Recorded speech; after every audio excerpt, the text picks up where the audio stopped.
Saudações cordiais, amados amigos, que a paz do Senhor Jesus Cristo esteja convosco. Passei simplesmente para despertar aos irmãos em relação ao que o Senhor Jesus Cristo já havia nos despertado no livro de Mateus, capítulo 24, versos 6, 7 e 8. A Bíblia diz: E ouvireis falar de guerras e rumores de guerras. Olhai, não vos assusteis, porque é mister que isto tudo aconteça, mas ainda não é o fim, porquanto se levantará nação contra nação e reino contra reino, e haverá fomes e pestes e terremotos em vários lugares. Mas todas estas coisas são o princípio das dores. De acordo com a palavra de Deus, nós conseguimos compreender que todas as coisas que hoje estão a acontecer, as guerras que a gente consegue contemplar em terra e mar, já haviam sido profetizadas. Fazem parte das guerras as manifestações. Todas as manifestações que nós temos estado a contemplar no mundo inteiro não devem tirar o nosso foco daquilo que é essencial, que é o nosso preparo. Que ninguém esteja distraído pelas guerras, que ninguém esteja distraído ou seja distraído pelas manifestações. Há um plano maquiavélico bem traçado para colocar o mundo inteiro em problemas, para colocar o mundo inteiro em caos, para colocar o mundo em crise. E uma das coisas que levam o mundo e as nações a entrarem em crise hedionda é mesmo a manifestação. São os conflitos armados, porque quando há guerra numa nação, bens são solapados. Quando há guerra numa nação, as coisas são perdidas e a economia fica ela afetada. Como consequência, haverá necessidade de fazer um trabalho árduo para a recuperação da economia. Por outras palavras, em todo o mundo ainda observaremos crescentes manifestações, crescentes conflitos, porque Jesus já havia dito que isto de facto aconteceria. E o apelo de Cristo foi que nós não devêssemos nos assustar, porque seria mister que isso acontecesse. A Bíblia já havia predito que isso aconteceria. Mas nós deveríamos ficar calados mediante estes assuntos? Não. Devemos levantar e falar, dar apelo para que se evitem as guerras. Quem tem estado por trás destas guerras, amados irmãos, são os demônios, os anjos de guerra, que influenciam líderes políticos gananciosos, que amam dinheiro e que desejam abocanhar tudo para si e acabam enraivecendo o povo e o povo acaba entrando em manifestações. Vejam como é triste. Homens e mulheres sendo baleados, perdendo seus familiares por causa de se envolverem nestas manifestações que foram exatamente orquestradas pelos líderes políticos, aqueles que governam as nações, porque lá no sistema aqueles pertencem são orientados a assim fazerem, que é para desestabilizar o mundo inteiro, porque no final das contas deverá se proclamar o Papa como o único líder, o que consegue estabilizar o mundo inteiro. Apontem, registrem, sublinhem o que estou a dizer.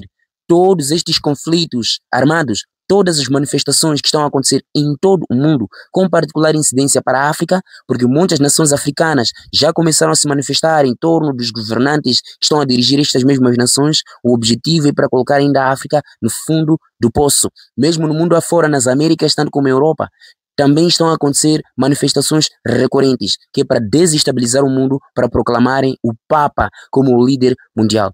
Vão ler, amados irmãos, o livro de Apocalipse capítulo 13, Apocalipse capítulo 17, para conseguirem compreender o desenrolar da história. Nenhuma coisa está a acontecer por acaso neste mundo. Todo o mal tem sido planificado e orquestrado por Satanás e os seus agentes. E homens e mulheres inocentes acabam sendo envolvidos nestes conflitos. E filhos, pais, mães acabam morrendo nestas manifestações, nestes conflitos, de forma inocente, enquanto os governantes estão sentados nos seus pódios, estão sentados nos seus tronos, a curtirem a vida, como se diz na nossa linguagem, a usufruírem de tudo. Eles já possuem recursos, mas mesmo assim continuam a solapar a vida daqueles que não têm nada. Quanta opressão este mundo está a presenciar, principalmente o continente africano.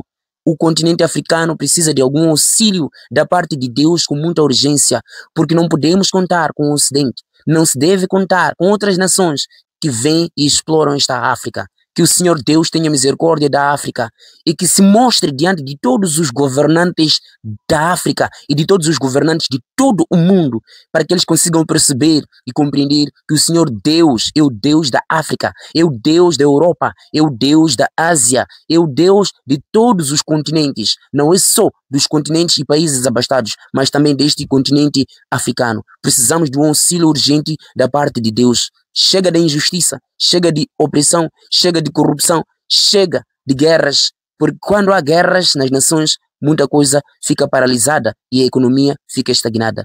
O objetivo de Satanás é colocar no pódio o papado, como o governante de todo o mundo. E o Apocalipse já havia dito que isto de fato aconteceria. Poderão ler também o livro de Apocalipse capítulo 16, a partir do verso 13 até 14. Encontramos essa descrição de que os espíritos que saem da boca do dragão, que é Satanás, e o espírito que sai da primeira besta, que se refere ao sistema papal, a besta é o sistema papal, e o espírito que sai da segunda besta, que é o falso profeta, os Estados Unidos da América do Norte. Nós temos aqui três poderes.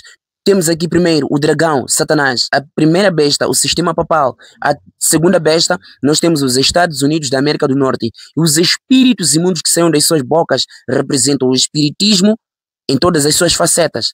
O que sai da boca da besta representa o catolicismo, e o que sai da boca da segunda besta representa basicamente o protestantismo apostatado. Então esses vão para se congregarem, para se unir aos reis da terra, para poder combater aquele grande dia do Senhor, o grande dia da vinda do nosso mestre. Então, como filhos e filhas de Deus, precisamos de despertar. Oremos pelos nossos governantes, porque alguns deles estão sendo obrigados a fazerem o que eles já não querem. Então a nossa oração vai ser de grande valia para os nossos líderes. Que o Senhor Deus possa abençoar a África, assim como abençoou a Europa, assim como abençoou as Américas, assim como abençoou a Ásia. A África precisa da bênção de Deus. A África precisa do olho de Deus, não que ele esteja distante da África. Ele tem estado a cuidar da África. Então precisamos que o Senhor Deus mostre a todos os líderes africanos, a todos os governantes de todo o mundo, de que Deus é também Deus dos africanos. Por mais que estejamos na condição que nos encontramos,